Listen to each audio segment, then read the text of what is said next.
Now, Xerxes, the expectation would be for him to go back to one of his more comfortable picks, which would be the Rek'Sai, sort of that tier below the top 3. Ooh, Aphelios. Do they follow it up with a Braum pick here? Obviously, very strong laning duo. Ooh, actually, I would actually really like the Braum here because both Braum works very well with Aphelios, can stack that passive super fast with the Crescendum. Also works very well against the Gragas, and if you assume that it is going to be a Senna coming through for B-Boy in the bottom lane, him and Denik have loved this Senna Braum 2 versus 2. Ooh, this would be interesting. Zyra Khan locked in now for B-Boy and Denik. A big jump in responsibility. Normally it's been the Braum and the Tahm Kench just protecting B-Boy on a traditional hyper carry. Now it's going to be a little bit more about the engage. B-Boy going to get some tools to defend himself, but not nearly the get-out-of-jail-free card that we've seen in the Tahm Kench. And you know, this really takes me back to the opening game between Origen and Fnatic, where, of course, it was the Aphelios locked in for Reckless's side, and then these 3 picks came through from Origen, so ability to play around this bottom lane, a lot of CC lock there too, to make sure that Alphari, if he doesn't get given a very strong peeling support, is going to be exceptionally vulnerable. And then if it is a Braum later on in the draft, that's where I say, Dan, the GP has to come through. Yeah, now we're going to see, because I imagine Misfits Gaming should be willing to ban the Braum out. Of course, Ornn, I think, falling a little bit in priority this week, but can still be picked up, giving over Ornn. Plus, the Braum never feels super great, especially on a composition that may want to dissuade some of the Aphelios fighting. But I love what Origen have done with their jungle mid. This feels so incredibly powerful. The setup from either the Qiyana or the Elise is so good. And I think it's going to be a difficult mid lane matchup now for Febiven, because we do see the Pantheon as well as the Nautilus banned away. Yeah, this is going to be a difficult one, especially the split damage profile of Elise and Qiyana. You can, often what I see this combination do is Qiyana leaves mid lane, looks like she's roaming, and then both she and Elise come from opposite sides as the enemy mid laner, thinking they're just there to clear the waves, gets instantly deleted. So that's definitely something Origen can look to do themselves. And by banning away both the Pantheon, that could be very good up against this Qiyana, as well as the LeBlanc with her innate mobility, that basically removes a lot of these safer options that Febby could farm safely. And the 2 champions that I've loved to see Febiven on so far have been the Qiyana and the LeBlanc, and now both are effectively taken away. Giving a lot of respect over to Alphari here, however, as they do ban away the Camille, and it's an instant Thresh lock-in.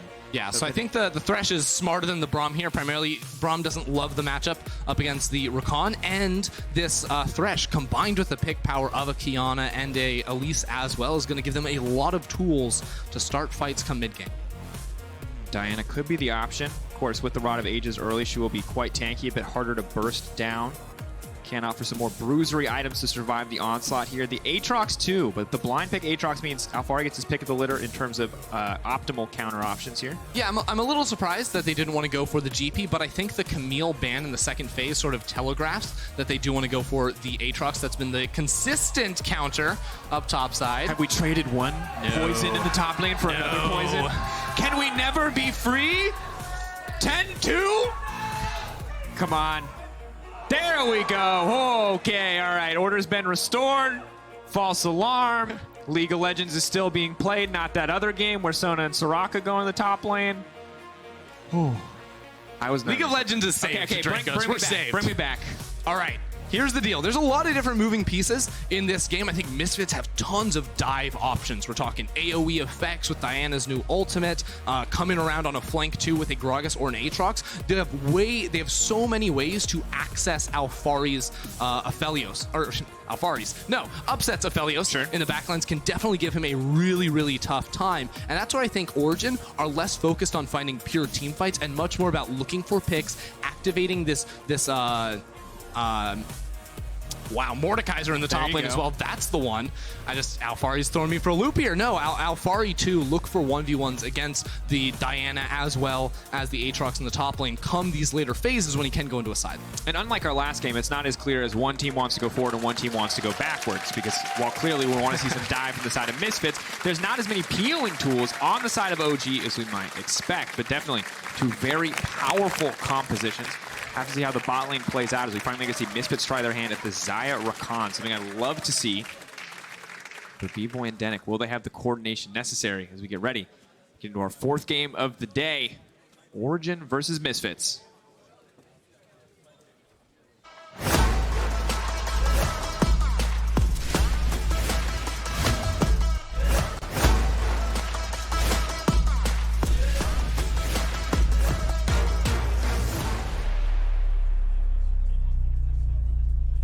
That's right, folks. I made the joke earlier, and I knew you were going to jinx it. Caster cursed it. Epic music, instant pause. Here we are. Can't believe it. We're just doing it. We're excited. We're living for it.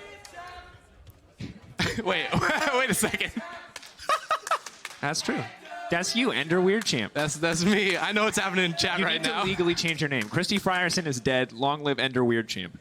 Do you think I go with Ender Weird Champ, or do I just change like my tags? Instead of being like Christy Ender Frierson, I could just be Christy Weird Champ Frierson. Then what would they? Then they'll just spam Weird Champ. They won't spam Ender Weird Champ. Yeah. Like no one will know it's associated. I'll ascend. I'll become one with the emo. You'll become the emo. I will become what I once hated. That's enough of that. We've done the classic Ender's ego padding to kick us off and get us through the pause. Thank you. Twitch chat will be going Kit for Kat. non-stop 5 minutes. I swear.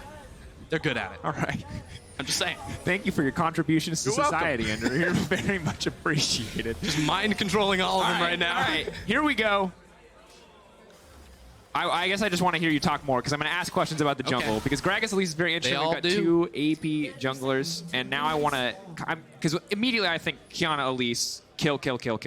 That's what I think. But how is this actually going to play out? Yeah, so here's the thing is that Diana, especially in early laning phase, when she goes up, she can obviously farm with Q from range, but if she ever wants to trade, she will leave herself vulnerable, and that goes both ways with the Kiana as well. So as two melee mid lanes, you always expect to maybe see a little bit more action around the center of the map. Now, note that Febiven opted into the teleport, so when we look later in the game, that gives Misfits the options to split up into a 1-3-1, or to allow Febiven to go split down towards bottom lane. But Nukeduck with the Ignite, as well as the fact that he's paired with an Elise, means the 2v2 from OG should be meaningfully stronger around this middle lane.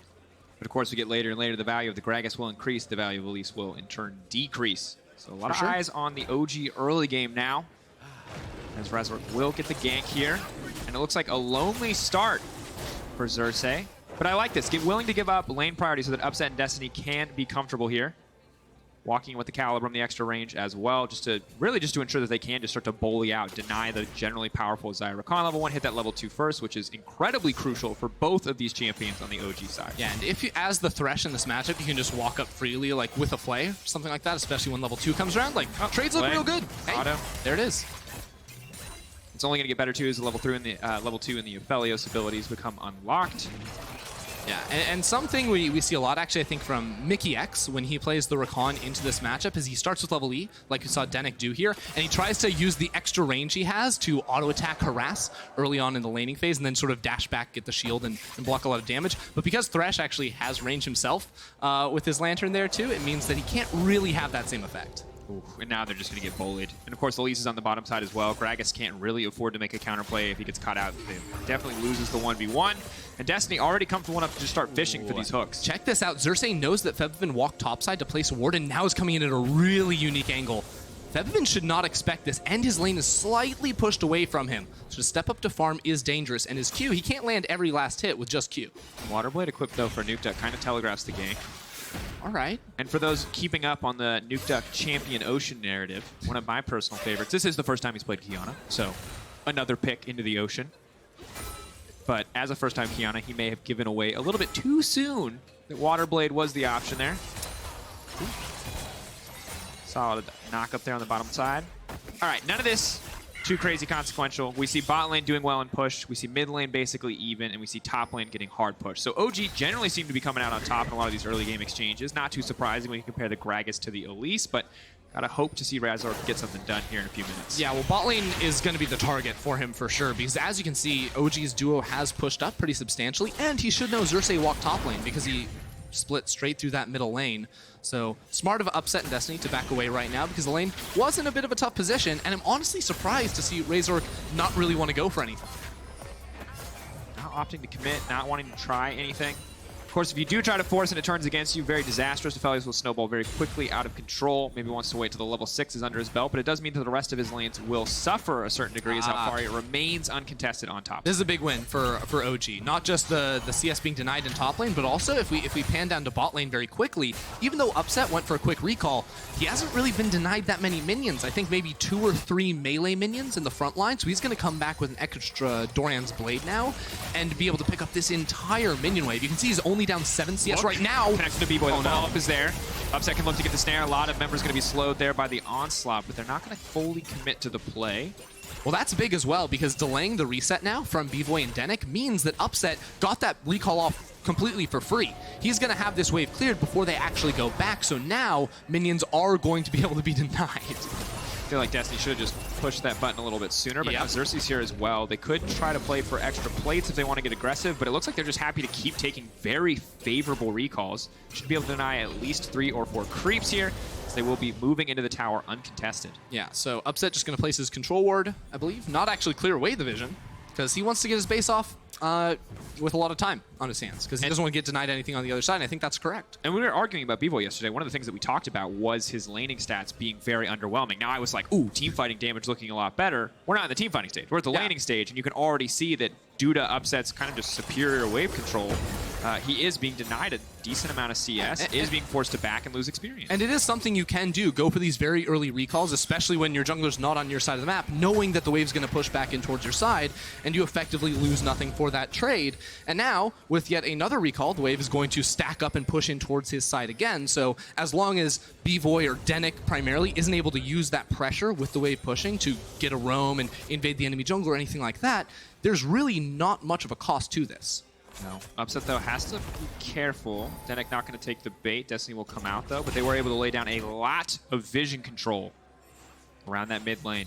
Ping's coming out. Xerxes and Nukeduck both in the darkness. Level 6 for Nukeduck. Waterblade equipped as well. The setup here. If Denick and B-Boy try anything at all, they will instantly die. Yeah, and right now, Upset has frozen the wave right in front of his tower right there. So Razork has to come into this bottom lane. There will be a ward to spot him out if he leaves this bush. And then it's just a question of, yeah, he just is able to walk up and allow them to fully push that wave in. Upset will give them the respect they need, and that should bounce the wave at the end. Hook does come out, just trying to extend this play a little bit longer, buy a little bit more time. Once again, in the meanwhile, Mordekaiser still just bashing in onto the Aatrox top side, getting level 6 way ahead of Dandan, who just ticks over now. OG building small advantages. Nothing too great at this stage, but coming out on top in a lot of these pressure plays. I'm just pretty happy with how OG have played this all around. Like to see what we got out of them. Now Xerxes, I wonder if he wants to make a play early for the Drake. Of course, his blue buff did just spawn, but he knows Razork has been on the map for quite a while. Doesn't have a great reset, just, you know, boots and a couple of jungle items, whereas Xerxes was able to upgrade into blue smite, has the amp tome as well, so any fight's going to be looking very, very good for him. This means all the vision that got put down is very futile from Misfits, because now without the item advantage, it's just going to get immediately cleared away. I do like Dandan's bothering to contest the Raptors there. Xerxes they're going to move in and start to contest some buffs. We'll not be able to get it as Razork does finish that one off, but Upset and Destiny just continuing to poke, just continuing to harass here under the tower. Things will get easier as level 6s start to come in for the Rakan and the Xayah.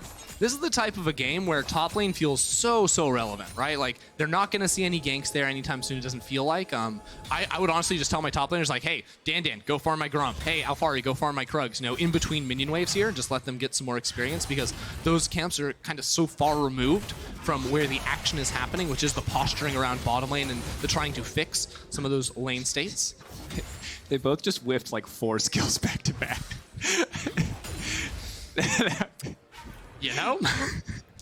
That was Sometimes excellent. that's- Sorry. I mean, but it's fine. But this is the thing about top lane staying an island that I always find really interesting is that it's fine. It's not an island. It's not an island, because his lane is ruined. Here comes the Predator. Instant flash out from Alfari, giving that respect. See, I was just about to say it too. I'm like, yeah, he's got a couple extra range minions that he needs to in his wave. And all of a sudden gets put in a lot of... Oh, no. Alfari, the repeat Razor gang. just hit level 6. The pull back there. Alfari going to try to take him into the death realm if he can, but he's already been knocked back. Who does he pull with him? He's buying time. He's waiting. Diana's on the way up, too. Alfari must know he's already dead. Just retreating here, and first blood dropping down. Fevivin not going to get an assist, but Misfits with a solid pickup. Yeah, really nicely done by them, because not only do they get that gank to happen in top lane, but they were also tracking Xerxes. The invade mission from Dandan put down so many wards to spot the enemy jungler, who was level 5, so Xerxes wasn't really comfortable to go for a counter gank. Misfits knew they had a window of time. They could make that play, and on top of it, their bot lane was going to be safe too. There wasn't going to be a response from OG. And the death realm was on cooldown, but it has now come back. As Razork will try his hand fighting the Rift Herald and the Golem at the same time. Oh. But difficult start now for Alfari. It felt like he was pretty comfortable in that laning phase, but giving Aatrox even a single kill is going to make things much harder as we look back at this play. I mean, it's just the lane state says it all, right? Alfari wants to walk up and clear the wave, but he doesn't have pressure coming from his mid laner or his jungler, so just staying in EXP range is a mistake. We saw Upset in a very similar position earlier on in this game make the correct choice, which was to back away, even though Razork didn't end up going for that gank. Alphari's decision had to be wait until Elise comes into my lane, and then we can help try to push it out. And it's such an important timing window too, right? Because if the Death Realm's up, Gragas has just burned all his cooldowns. You Death Realm the Gragas, you either make it out or you kill the Gragas, right? So finding that window of opportunity, punishing Alphari, the repeat ganks, and while I think it's definitely safe to say Alphari should have just backed up and conceded and understood that, I like that he was willing to go for the second try there on the side of Misfits.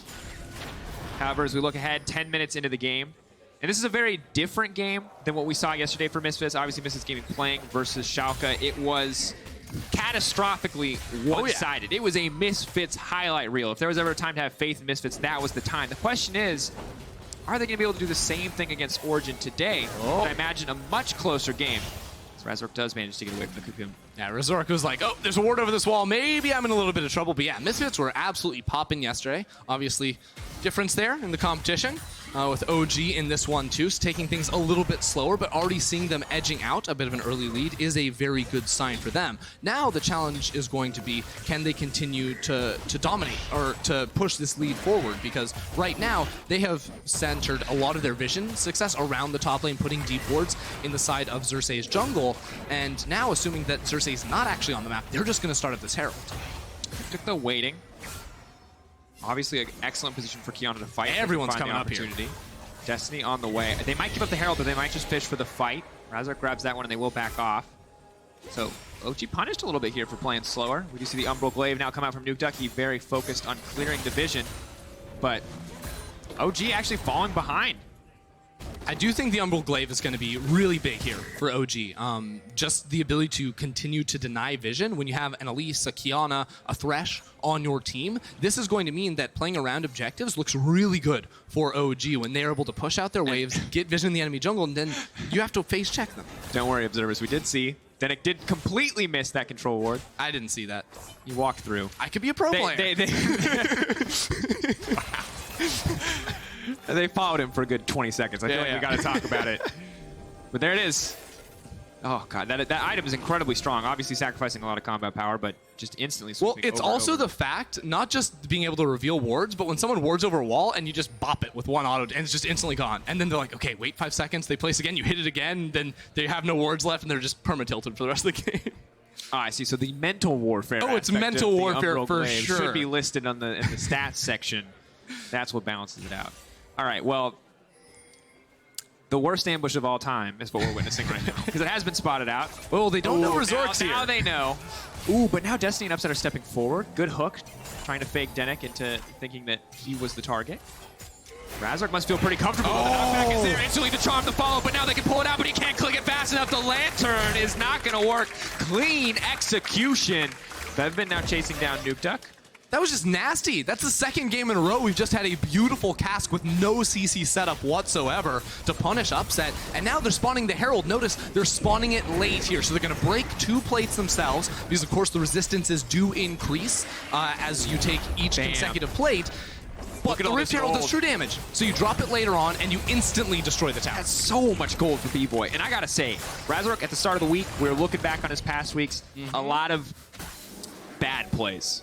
Straight up. But on the back of these last 2 moves, the gank in the bottom lane, the gank on the top side, Razork is looking clean today. It's just beautiful right there. And they don't give Upset a chance to breathe. Destiny even tries to flash away to offer the lantern, but with the CC chaining and the beautiful way they just layered them one after another there, just didn't give them a shot. And once again, such a small window of opportunity because Xerxes in the meantime was taking out the Scuttlecraft, was right above, was moments away. If Gragas isn't there, that play just does not work whatsoever, but finding that small window of opportunity, capitalizing on it, and now Misfits with a 2K gold lead 13 minutes into the game. I said this wasn't going to look like the Schalke game, and I might have been wrong. Well, OG going to have to run away from this one now, too. Misfits came back onto the map, and with Nukeduck making a little trip up towards topside, they can say thanks for the leash, pick that one up. No problem now with Mountain Drake under their belts. And there's no objectives to play for anymore, so they can just calmly farm out the rest of these lanes and just continue to thwart any opportunities that OG are trying to look for. Need to see what OG do next. They know they're in a deficit. They know they need to concede some objectives, but what is the call? For now, it appears to be playing around topside. Misfits, though, they smell it. It's obvious. It's the only remaining play on the map, so Dan should be backing off, but he's not concerned. As Greg here comes Razork. If they overcommit, the knockback into the wall. Alfari going to try to pull him back. Razork! Just give this man player of the game. He's looking to finish it out. Alfari, though, trying to make it at least a 1-for-1, but Dan running for the hills. Alfari knows he dies in this. The most he can hope for is a kill on the Aatrox. Dan goes back with style over the wall, and why not? Just give Gragas another kill. Razork is out of control. Well, OG are trying to make plays happen, but they are not working there whatsoever. Misfits able to read it. They said Nuke Duck left the map for a little while. Where can he be? With Moby Boots and an Umbral Glaive, it's very clear he just wants to push mid and then roam and attack these silos. So Razork has a very good path back up into the top lane to stop that deadness tracks. And whoop, now the engage going to try to come out, but his whiffs. Upset follows up with a moonshot. The snare will be there. Kun will land as well. But that's a QSS. That's QSS on Denick already. Already. I mean, you got to respect it. The man understands how he dies. Yeah, He saw it happen to Destiny in the G2 game. He does not want it to happen to him. Right.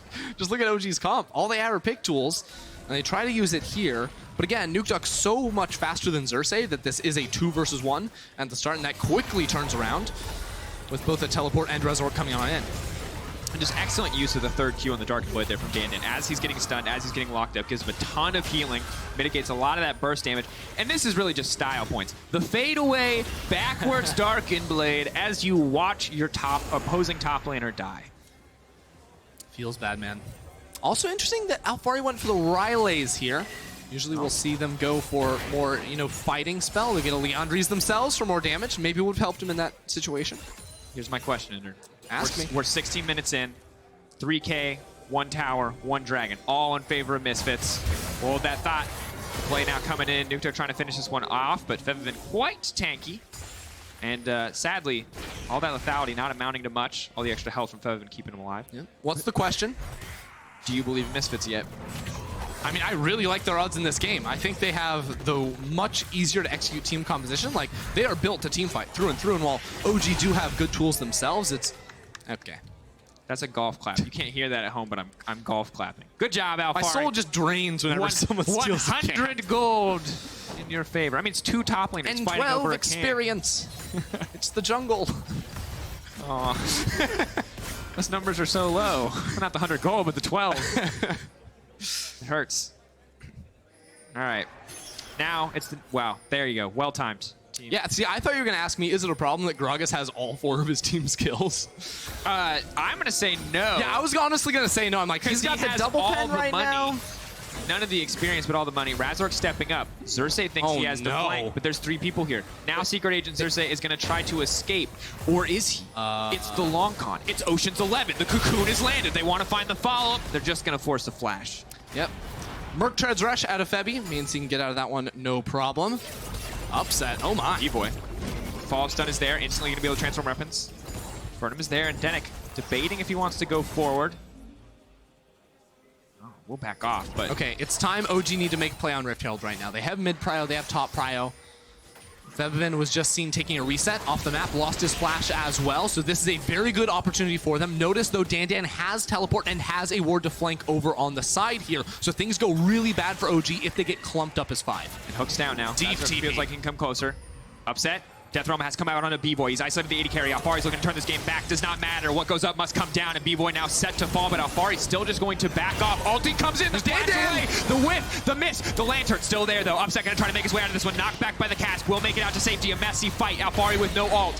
Has to be careful. In the meantime, Xerxes has bought a bit more time for the team as he's taking down the Rift Herald, and Destiny goes golden, denying the ult from Diana. OG actually did a really good job there of soaking so many ultimates from Misfits. All the while, Xerxes made the call to stay on the Rift Herald. So what this means is that everything was blown. Misfits couldn't really find that way into the fight, and they just disengaged. Even though they had the numbers advantage, now OG have that Herald and could potentially use it to set up if the Dragon fight is delayed a little bit. Because you can just drop that in mid lane, call a member or 2 of Misfits over, and all of a sudden, you have control to walk in the river. If Nuke Duck doesn't kill him instantly, he no. whiffs the Q. Diana's on the way down. Nuke Duck, what have you done? The knockback into the wall. Tries to buy a bit more time. Needs to equip a Glass Blade, but he already used few of the abilities. Audacity doesn't even need it to take him out to safety. He will walk away, but my God, that could have been so that was bad. ugly, Dracos, but he's all right. At the end of the day, though, they're still going to end up seeding this dragon instead of trying to use the Rift Herald in a clever way to gain some priority for themselves. Also down in gold still, so Misfits still with control, still favored in the 5 versus 5, but as we sort of mentioned before, they have a lot of really critical ultimates. The Gragas Cask, Diana's ultimate, of course the Rakan too, so they need to be able to use those effectively. Otherwise, in a very spread out and a very chaotic fight, that's where the Aphelios won't actually get bursted down. He'll just smash your face in with whatever color gun he has picked up. That's where Qiyana and Mordekaiser really do look good too. See if they can find the setup though. For now, Misfits comfortably in control. Was not the cleanest exchange around the mid lane, but everything's still working out slowly but surely as OG try to find their way back in. So right now, OG, I think, if they want to try and make plays themselves, it all has to come and be funneled through Nuke Duck. He's in a pretty good position right now, and the game has his 2 lethality items finished off. And right now, there's absolutely 0 armor being built by Misfits. And I think as we get further, Zhonya start to come in for both Razork and Febivin. You'll finally see an armor item come through from Dandan too, I think, in the next 1 or 2. So that's where Nuke Duck's value is going to diminish rapidly, as he doesn't have lethality to cut through all that armor. Very true. Good news is now he has the Dustblade, a much more effective combat item as opposed to the Umbral Glaive, so maybe can hope to get one of those dream one-shot sort of Qiyana team fights with a hyper-effective ultimate. Baron, of course, just spawning. Doesn't really feel like it's on the table for either team quite yet. Aphelios, of course, with the power to shred through it, but sadly, his team a little bit behind at this stage of the game. They can't afford to take the risk, so probably stalled out for a few more moments. Herald just going to be dropped and left on the bottom side. There's no plates to take, so they don't feel like committing for it. That's really surprising to see, because Xerxes committed a lot of time down there. Now he's coming down for another follow-up play. It seems like both teams are going to be content pushing and trading these outer turrets in top lane and in bottom lane, but instead, OG just have to give that one up, even with the Rift Herald, which is so surprising, primarily because, as you mentioned, the Baron had spawned, so Xerxes didn't want to be caught down there for too long, but I don't think Misfits actually had the damage to be able to start it up right there. And I'm going to be honest, not entirely sure. Oh, hey, here we go. Choice here. Slow the knockup. They're going to find the ult. Nuke Duck waiting on the flank. Upset consistently trading his ult for the ult of the Xayah. But with Mordekaiser on the top side of the map, not really a lot of options for the side of OG. So here's the thing about that trade right there is Upset's ultimate has about a 30-second lower cooldown than Xayah, so these types of trades do work very well. It's that long-range initiation. You can instantly make him pop it, even though he can cast it while he casts his own ultimate while he is rooted. B-Void does lose that cooldown. Now, the thing is, when Upset does that again, even in that window, B-Void has cleanse too, so it's not like this is going to be a perfect situation. Lockdown is there. The knockback is there. Razork is playing out of his mind, but Upset will make it back to safety. Afari off to the side, locking up Febivin, trying to get something done here for the team. Nuke Duck waiting. Ultimate already used. Pretty easy matchup so far. Febivin wants to make it out to safety, but Xerxes actually going to grab the kill there. Looks like a spider. Yeah, Xerxes just left a spider on the ground. It's like, I guess he's going to pop out here and instantly procs it on him. Hey, need to catch up. Need that extra XP. So 1 kill in the favor of Origen. Could have been a disaster. Looked like it was. Of course, burning both of Upset's summoner spells. But they do manage to hold on in that exchange, giving up the mid lane tower in exchange for a single kill. That said, Misfits still pulling ahead, 3.5K. Oh, no. Now trying to finish it off, trying to turn things back around. Razork buys a bit more time. Nuke Duck is so dead. He can't get really anything done. Dashes through, Grassblade stealthed. They're trying to finish him off. Where did he go? There he is. Ooh, body slam back. Why not? 5-0-0 for Razork. I mean, that's just a heads-up play there from Razork. Of course, he goes in. It looks a little silly, but the body slam takes priority over any of Qiyana's dashes, so he actually wouldn't get hit by the damage because his belly is actually just so big. And in this fight, he goes up, and it looks so good, but Upset flashes back into the sort of pullback there from Febi 2, which drops him right onto the lantern. Of course, Febi in a lot of trouble, and this is a good example of how there's a spider right on the ground. Yeah, he got him. Got him, Dracos. Anyways, you can see how when these fights, they don't have the big wombo at the start, don't pan out into a kill. That's when Misfits all of a sudden immediately lose, it almost feels like, because all of a sudden you have all these really strong skirmish-type champions just popping off. I do wonder if they immediately lose if they're not also trying to take a tier 1 tower, though. If we come into a fight around a major objective, Baron's starting to look juicier and juicier for the side of Misfits, if that will be the same case. Hard to see. OG, though, clearly grouping up, clearly much more conscious about kind of contesting this vision, contesting this control around the pit. Yeah, I think the big thing there is that I'm going to value an Aphelios in a backline way more than I'm going to value a Xayah. So Sure. the assumption there is that Misfits don't layer up and instantly kill out Aphelios, and the rest of his team stays alive too, so he has some kind of a front line. If he's really not punished, he's going to absolutely dominate with the range, and honestly, with the ability to turn on you. Whether he has the long-range gun, he's going to hit you from a mile away, you're not going to be able to fight him. If he has the close-range guns, then you get on top of him, and then he kills you. So it feels like there's not a lot of answers into that. No. Really not. Of course, why so many people have frustrations with the champions. There's never there never feels like there's a bad choice. There's an optimal choice and there's an okay choice. And now that's going to be the cocoon. Xerxes has to go up, has to come back down, is going to die instantly. Oh, that's the worst possible case situation here for OG. They lose their jungler of all people in the river. So Misfits are already here onto the Baron buff. Dan has roamed up as well. OG, they might just have to give this one up. Upset with ultimate. People with ultimate flash and cleanse. This should be a favorable fight. Dan trying to buy time, trying to buy space for the team. Alfari locking him out. Will he pulls him into the death realm? Nope, not going to use it. Still now they can fight. He can just go over the wall and kill the jungler. They can take the jungler out. They're just going to look to burst him down. OG, this Razork locked in the death realm, and who's going to get the fight now? Absolute disaster when push comes to shove with nerves of steel. OG take the fight. 2 HP on the Baron right there. Razork misses it by just a hair, and even though they lost their jungler in the river, they turn it around. First getting the pick on towards Dan, and then just everything wiping Misfits in the river. This was Misfits' game to lose, and they may have just lost it. Incredible turn from the side of OG. Just a disaster for Misfits there. Everything going so well, and it felt like Dan trying to zone OG away from the pit, all of a sudden was like, wait a second, I'm in a 1v4. Now not only do Misfits give up that Baron buff, but also the third Drake in the game too, so they were close to the soul. So Dan buying as much time as he can, 6k, you keep your eye on the Baron health, this is really the important thing. Dan burns his life for about 3k of Baron's HP, not ideal. Instant ult, snare, Alfari goes in, tries to lock Gragas in the death realm. Oh, can't cast it though. Oh no, it's his trap. Does his trap steal it? Oh my god, his trap stole Baron. What? His gun! Upset's gun stole Baron. Like the one that's on the ground. The little turret. It's gross. Literally, what can't this champion do? Okay. In 200 years of our combined casting experience, we have never seen a turret steal a Baron. That's true. I've never seen a turret steal a Baron before. Wow, I have actually played thousands upon thousands of games of League of Legends, and I've never seen that. I was praising OG. Moment. Nerves of steel. I said a lot of big words. It was none of those things. It was pure and total luck. But honestly, this is one of those moments where you throw your hands in the air and you say, we take those. See if Misfits, though, want to take anything back for themselves. That is the bottom side jungle. Now starting to push into this one. Predator has been used. Razork still feeling quite comfortable. 5-1-1 the scoreline.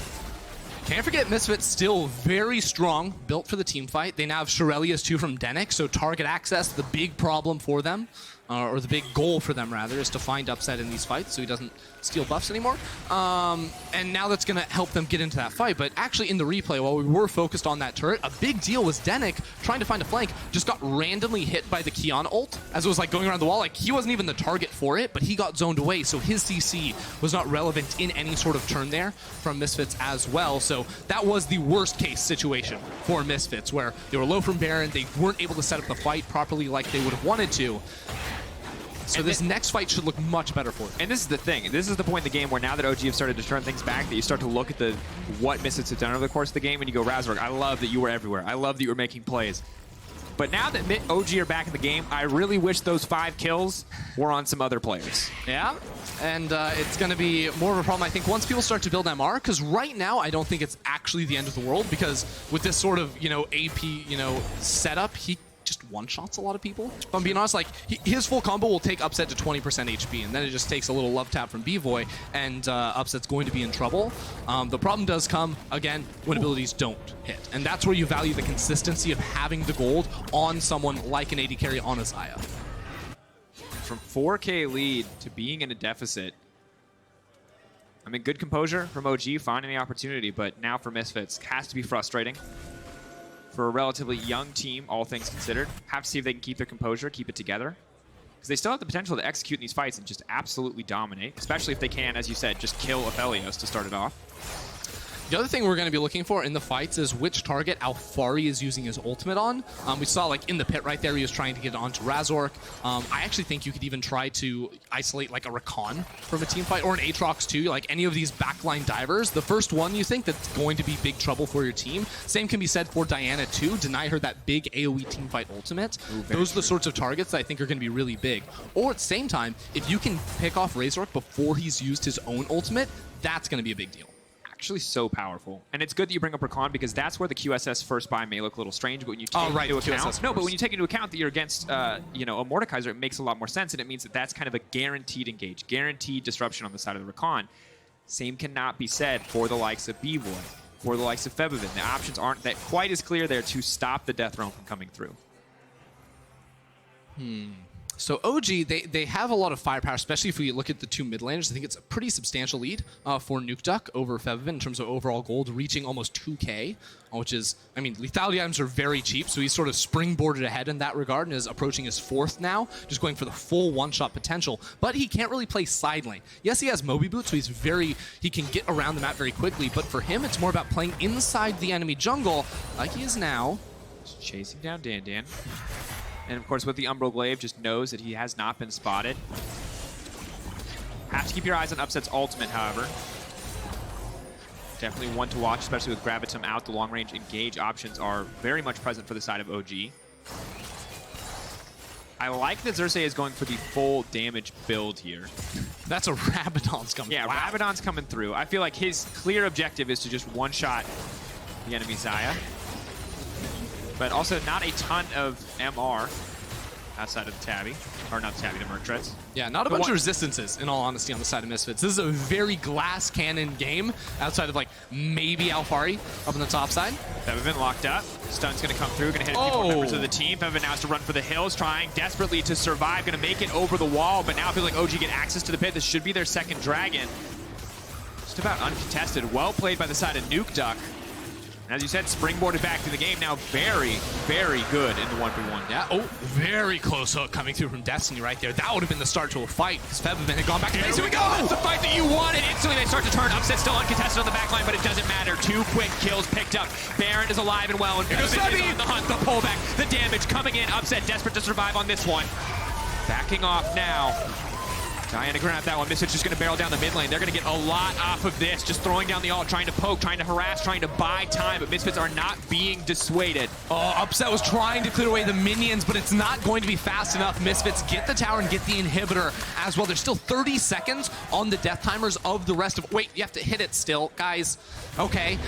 Now there's 20 seconds on the death timers of OG, so the Baron may be a little bit risky with the TP on Alfari, but I still think they can just go ahead and start this one up. Question is, what does Xerxes get done in the meantime? Walking down, it would appear, trying to get rid of this vision, trying to cut some of these waves, but if he wants to contest this, you can't imagine Misfits are going to make the same mistake twice. They're not going to let that Aphelios turret steal another one. Last time it was a disaster, but there was a Kiana ult wrecking them inside the pit. Now it's just Xerxes. They're just going to get the Baron. Yeah. The TP's too late. It's not enough. Can they get a follow-up fight? It does not look like it. OG lost everything in that exchange. Misfits are right back in the game. Yeah, really heads-up play there from Misfits. Even though Febvin almost went down, he still had TP, so found a really nice flank. Good initiation there from Denik and Razork as well. The only consolation prize for OG is going to be that mid tower. They're going to sweep away a lot of these jungle camps too, and then try to set up a pick, because remember, OG looks strongest not when they're engaging or getting engaged on as 5 members, but instead camping inside of the fog of war and making sure that they can isolate members of Misfits. Pings coming in on the top side. Caution pings on the bottom side. They know that OG are in the jungle. They want Febvin to push in, get them a bit more information on the map. He will pull back. All of OG playing this one very safe. Alfari sort of being used as bait at this point. Destiny there with the lantern. Ready if need be. Ooh, and just honestly such a tense game.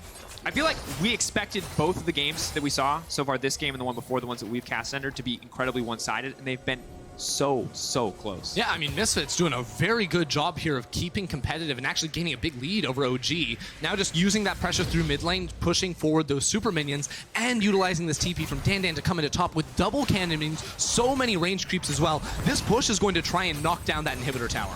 Question is, what guns does Upset have? Does he have the graviton? Does he have the setup? He can't just use the abilities to burn through ammo, but it's a long time before that. It just allows him to default swap a gun. Big damage, of course, on the blue ultimate, but... Oh, that's the wave clear gun. There it is. Death Realm coming out. My! Going over the wall. He's not afraid to get this one kicked off. Cask has come out. Ping's coming in. They're trying to track exactly where far we go. They have vague information. They're there. Huge combo! And that's exactly what you want, but still Misfits are not dissuade. B-Boy starting to turn this one around. Upset, desperate to hold on to this fight, but it's incredibly close. It's incredibly back and forth. The ults come out. The feathers are pulled back. That's the double kill. Dan is going wild in the back line, dunking down on the OG Dreams as Nuke Duck flashes to safety. As Xerxes goes up in the air and immediately gets taken out. Misfits are going to move into the base and end the game. What a fight. Misfits just turn it around right there as Alfari tries to go up big, but without anyone in to defend the base, Misfits smash in that team fight with the superior composition, and now Nuke Duck has nothing he can do. Trying to buy a bit more time, trying to get something done, but it's just his life that's going to be given up. Desperately trying to bait. It's a long, slow goodbye, but that's going to do it. Misfits finding the win. They tie Origen's scoreline. What a way to end their week 3. I came into the week and I asked Misfits to prove something. Beat a team that wasn't, mangling around in the middle here, and they show up against OG and they look very, very good. From the early game, mid game, there was one major hiccup around the Baron buff, but even then, they were able to recuperate and bounce back, and that is the sign of a good team in the making. I mean, you love to see it. 1, 2, 3, fight it! The smiles, the happiness, they're jumping out of their chairs before the Nexus has even died. A difficult match for Origen. Gonna be left feeling a little bit empty after that one. But for Misfits, I mean, just incredible. Sometimes I wonder if they just don't tell us that it's scripted, because we're like, Razork, got to see more from him. Bam, Razork pops off. Denik, uncertain what to think. What does he do? Plays an incredible Rakan game. Beautiful, engaged in the mid lane to help the team close out. And really, if we can't decide who should be player of the game, you should do it at home. On Twitter, @LEC is the place. Razork, B-Boy, Denik. A lot of K's on the end of these names. Could be Razor, could be Denny, but it's not. Let us know who it is. Honestly, I was just impressed. A lot of great individual play. B-Boy stepping up in the last team fight too with a great callback on the feathers, but just Misfits in general making very snappy decisions. The engage in mid lane right before that second Baron that they were able to end up taking. So many of these plays they had to make in the heat of the moment, and they were just so united and went for everything without any hesitation. And once again, that's one of, I feel like, the first tests of any new team coming in the Rift. How confidently can you play? Will you let your nerves affect you? For Misfits, the answer is no. They played fantastically. But folks, it's time. The match of the week is almost here as G2 Esports and Fnatic face off in a rematch of the summer finals. Throughout the day, we've asked pros for their predictions.